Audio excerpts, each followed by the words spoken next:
ఈ సమస్తానికి నమస్కారం. మనకి రోజు కూడా ప్రతిరోజు అలానే కాకుండా మన జీవితంలో మనకి 3 స్థితులు తెలుస్తా ఉంటాయి. ఒకటి మనం ప్రశాంతంగా లేని స్థితి. అది అర్థమవుతా ఉంటది. మనం ప్రశాంతంగా లేము అని. అలాగే ప్రశాంతత తెలిసిన స్థితి.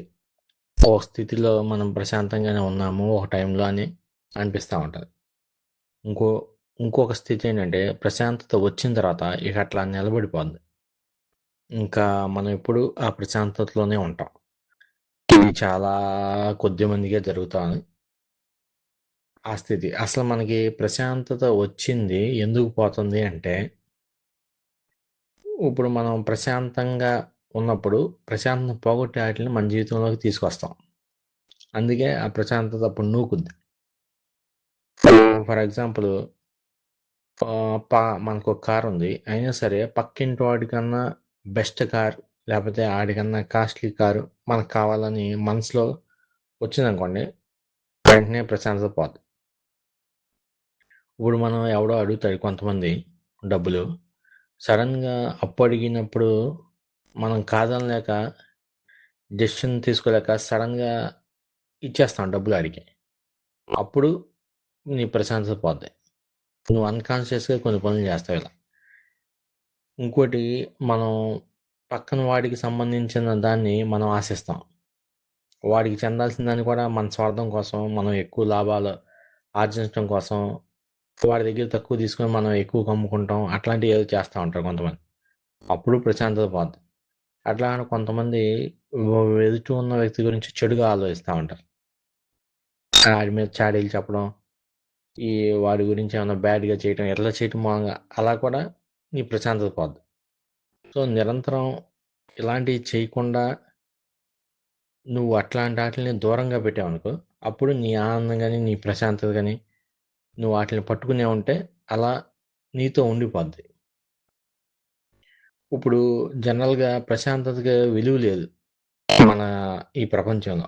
ఎందుకంటే అది ఊరికే వస్తది గదా! దానికి ఒక రూపాయి ఖర్చు పెట్టాల్సిన అవసరం లేదు గదా! అట్లా గాకుండా ప్రశాంతతకు కూడా ఒక సర్టిఫికేట్ లాగా ఏమన్నా గవర్నమెంట్ ఇచ్చిందనుకోండి. మీరు గవర్నమెంట్‌కెళ్ళి డబ్బులు కడితే అప్పుడు మీరు ప్రశాంతత సర్టిఫికేట్ కూడా ఇస్తారు. ఆ ప్రశాంతత సర్టిఫికేట్ ఉన్నప్పుడే మీకు పెన్షన్‌లొస్తాయి అని జెప్పి గవర్నమెంట్ రూల్ పెట్టిందనుకోండి. అప్పుడు ప్రశాంతతకు విలువొస్తది. అప్పుడు అందరూ నేను ప్రశాంతంగా ఉంటాను, నేను ప్రశాంతంగా ఉంటా అని ఎగబడతారు. కానీ ఇప్పుడు మన మనిషికి బంగారం విలువైంది ప్రశాంతత కన్నా.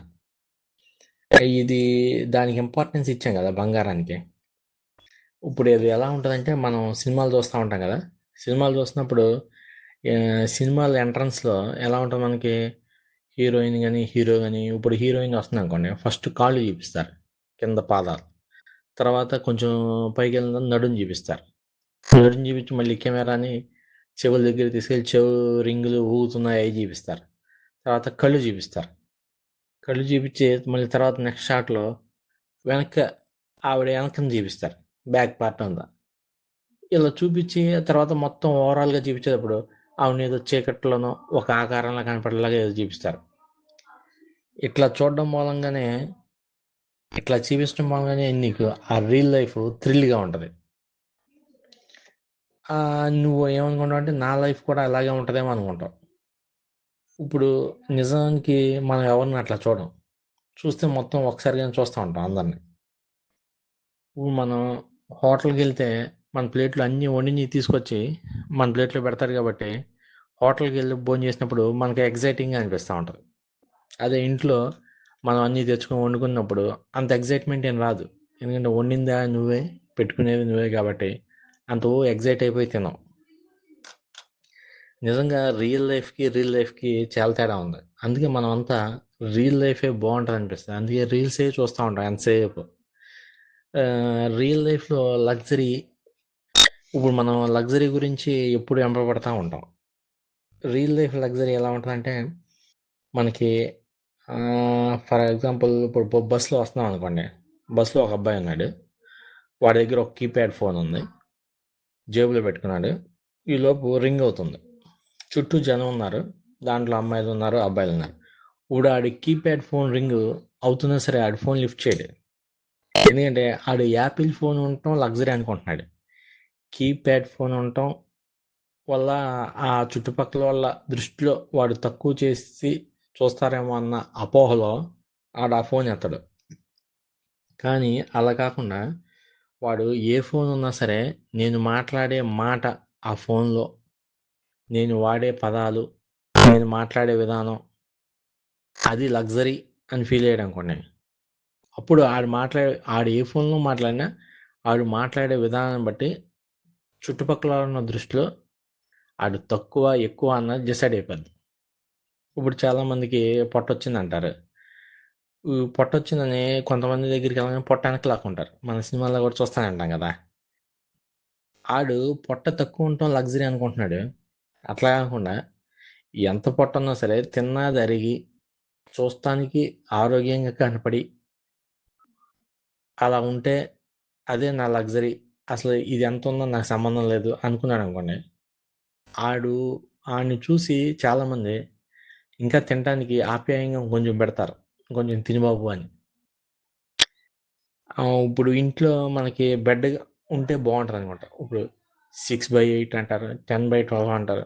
ఇంత బెడ్ ఉంటే లగ్జరీ అనుకుంటారు. కానీ ఎలా ఉన్నా సరే నాకు గాఢ నిద్ర పట్టడమే లగ్జరీ అనుకున్నాడు అనుకోండి. సో ఆ రియల్ లైఫ్లో ఆడు ఎక్కడైనా పడుకుంటాడు, కింద పడుకున్నా సరే ఆడు లగ్జరీగానే ఫీల్ అవుతాడు. అందరూ సొంత ఇల్లు ఉండటం లగ్జరీ అనుకుంటారు. అలా కాకుండా ఏ ఇంట్లో ఉన్నా పర్వాలేదు, ఏదైనా పర్వాలేదు, ఎక్కడున్నా పర్లేదు, నేను హాయిగా ఉంటాను అని అదే నాకు లగ్జరీ అనుకున్నాడు అనుకోండి. అది నిజమైన లగ్జరీ. ఆడు ఎక్కడున్నా సరే సంతోషంగానే ఉంటాడు. ఇట్లా మనం ప్రశాంతతను పోగొట్టుకునేవి చాలా ఉన్నాయి. ఇప్పుడు ఎవడు ప్రశాంతతను లెక్క చేయట్లా. ఎలాగంటే ఇప్పుడు అది కంపల్సరీ కాదు కాబట్టి. ఇప్పుడు మనం వాటర్ ఉన్నాయి, వాటర్ తాగుతాం. ఇప్పుడు బాగా దాహం వేస్తుంది అనుకోండి, దాన్ని అవాయిడ్ చేయలేం.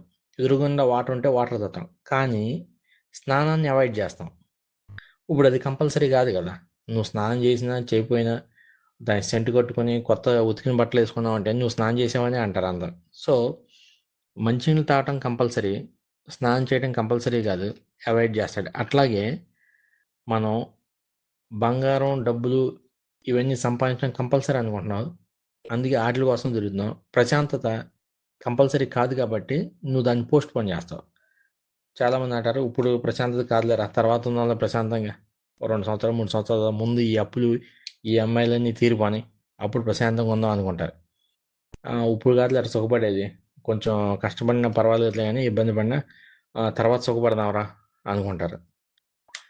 ఇంకోటి ఇట్లా అనుకుని ఇట్లా గొడవలు పడతా ఉంటారు, అట్లా పీకులు ఆడుతూ ఉంటారు. మళ్ళీ సడన్గా ధ్యానం చేస్తారు కొంతసేపు, 1 గంట ధ్యానం చేసి ఇక నేను ప్రశాంతంగా ఉన్నా అనుకుంటారు. మళ్ళీ తర్వాత మళ్ళీ తెల్లారు లేస్తే మళ్ళీ మామూలే. ఇవన్నీ కూడా అవుట్డేటెడ్ ఐడియాస్. వీటికి పెద్ద విలువేం లేదు అసలు. అలా కాకుండా ఇప్పుడు ఎప్పుడైనా సరే నువ్వు ఇవాళ ప్రశాంతంగా ఉన్నావు అనుకో, నీకు ఒక 25-30 ఏళ్ళ తర్వాత నీకు అర్థం అవుద్ది, ఓకే నేను ప్రశాంతంగానే ఉంటాను అని. తర్వాత తర్వాత నీకు డైరెక్ట్గా ఒక్కసారిగా ప్రశాంతంగా ఉందామంటే అది ఇప్పుడంతా బాగా పనిచేసి డిస్టర్బ్ అయిపోయి సడన్గా ఒక 40 ఏళ్ళ తర్వాత ప్రశాంతంగా ఉందామంటే అది అయ్యే పని కాదు అసలు. అసలు 40 ఏళ్ళ తర్వాత నువ్వు ఉంటావో లేదో ఎవడికి తెలుసు. ఇప్పుడు మనం ఇప్పుడు శరీరం మనకి ఉన్నంతకాలం శరీరం ఉన్నట్టు తెలియట్లేదు అనుకో, మనం పూర్తిగా ఆరోగ్యంగా ఉన్నట్టు. అసలు అది రూల్ అనమాట. ఏదైనా సరే మనకి ఉన్నది అది ఉన్నట్టు తెలియకపోతేనే మనకి శరీరంలో ఏ రోగాలు లేనట్టు. ఇప్పుడు నీకు తలనొప్పి వచ్చిందనుకో అప్పుడే తెలుస్తుంది నీకు తల ఉంది అని. ఇప్పుడు జలుబు చేస్తుంది, మనకి జలుబు చేసినప్పుడే తెలుస్తుంది మనం గాలి పీల్చుకుంటున్నాం, ఇన్నిసార్లు పీల్చుకుంటున్నాం అని. ఎందుకంటే ఆ ఇబ్బంది నువ్వు ఫీల్ అవుతూ ఉంటావు కాబట్టి. మోకాళ్ళు నొప్పి వచ్చినప్పుడే తెలుస్తాయి మనకు కాళ్ళు ఉన్నాయని. అప్పుడు దాకా కూడా ఇష్టం వచ్చినట్టు పరిగెడతాం, ఇష్టం వచ్చినట్టు డ్యాన్సులు చేస్తాం. ఇప్పుడు శరీరం ఉన్నట్టు తెలియకపోతేనే నువ్వు పూర్తి ఆరోగ్యవంతుడే, అసలు ఆరోగ్యంగా ఉన్నట్టు. అలాగే మన ఆధ్యాత్మిక పరంగా మనసు ఉన్నట్లు తెలియకూడదు. అట్లా తెలియకపోతేనే నీకు ఆత్మజ్ఞానం ఉన్నట్టు. అసలు ఈ ఆత్మజ్ఞానం ఇది ప్రశాంతత ఎలా తెలుస్తాయి అంటే, ఇప్పుడు నేనే హాయి, నేనే ప్రశాంతతని అని నువ్వు గుర్తించావనుకో, ఆటోమేటిక్గా ఇది నేను కాదు అని ఆటోమేటిక్గా నీకు ప్రశాంతత వస్తే నువ్వే ప్రశాంతత అయిపోతావు. ఈ ఉన్న ప్రశాంతత అంతా నువ్వే అంటావు. ఇప్పుడు ఓ బాబు ఇప్పుడు ఓ బూబ్లా ఉన్నాడు. ఇప్పుడు నువ్వెవరు అన్నాను అనుకో, నేను బూబ్లా అంటాడు. మరి నువ్వు అమ్మాయి అబ్బాయి అన్నావు అనుకో, అమ్మాయి అయితే అమ్మాయి అంటాడు, అబ్బాయి అయితే అమ్మాయి అబ్బాయి అంటారు, అబ్బాయి అంటాడు. మరి నువ్వు బోబులావా అమ్మాయివా అంటే, నేనే బోబులాని, నేనే అమ్మాయిని అంటాడు. ఇప్పుడు బోబులా అమ్మాయి వేరు వేరుగా వేరు. నువ్వు బోబులా అనుకుంటే బోబులా, అమ్మాయి అనుకుంటే అమ్మాయి. బోబులా అనేది ఒక పేరు. ఇప్పుడు కొంతమంది నేనే దరిద్రం అనుకుంటారు. ఆడిని ఎవడేం చేయలేడు ఇక. ఇంకా నువ్వు ఇలాంటి సంఘటన నాకు జీవితంలో ఒకసారి ఎదురైంది. ఒక అతను వచ్చి తిడుతున్నాడు. నాకే ఇప్పుడు ఆశ్చర్యం వేసింది. ఏం తిడుతున్నాడు? నాకు ఒళ్ళు బలిసిందండి. ఒళ్ళు బలిసి కొవ్వెక్కి అట్లా చేశా ఆ పని అన్నాడు. సార్ ఎవరిని సార్ ఎందుకు సార్ తిడుతున్నారంటే, ఎవరిని తిడితే ఎవడు ఊరుకుంటారు సార్, నన్నే తిడుతున్నా, నన్నే నేను తిట్టుకుంటున్నా సార్ అని. అప్పటి వరకు వేరే వాళ్ళు తిడతారనుకున్నా కానీ మనిషి తనకి తానే ఎలా తిట్టుకుంటాడో నాకు ప్రత్యక్షంగా చూశాను నేను. అట్లా కొంతమంది వాళ్ళకి వాళ్ళే కొన్ని అట్లా ఊహించుకుంటూ ఉంటారు.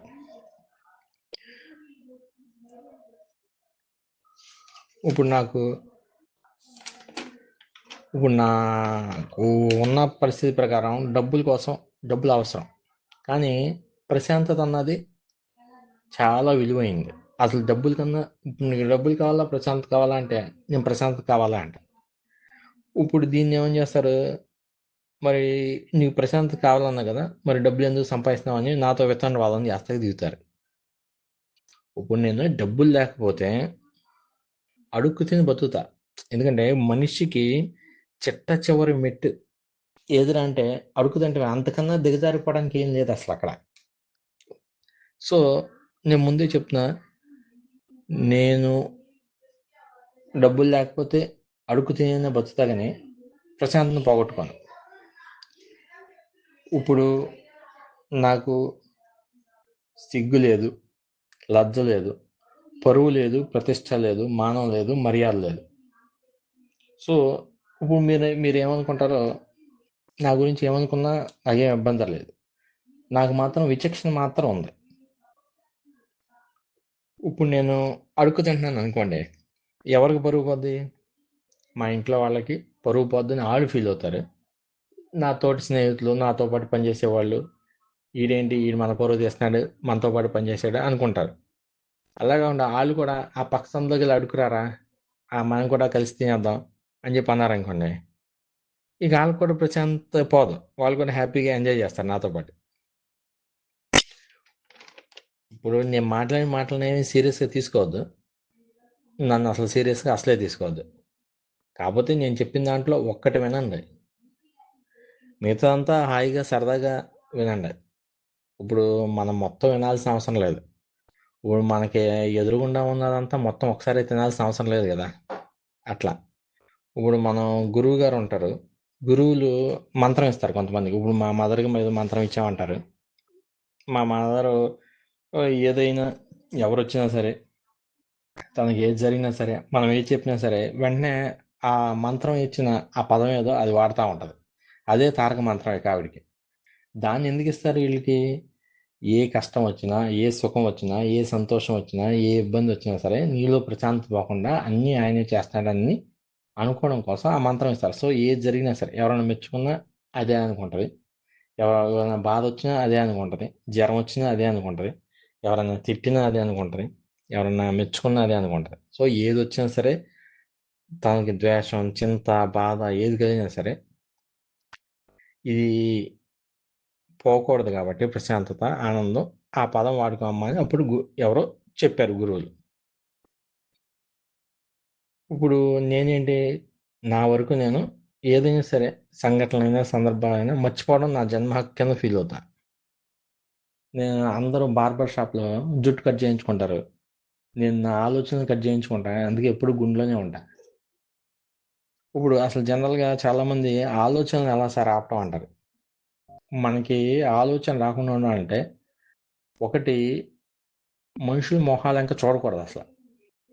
అసలు మన ఆలోచనలకి ఆరిజినే మనుషుల ముఖాలను చూస్తాం. వాళ్ళు ఏదో ఎక్స్ప్రెషన్ పెడతారు, ఆ ఎక్స్ప్రెషన్ నుంచి దాని నుంచి మనం కథలు అల్లుకుంటాం.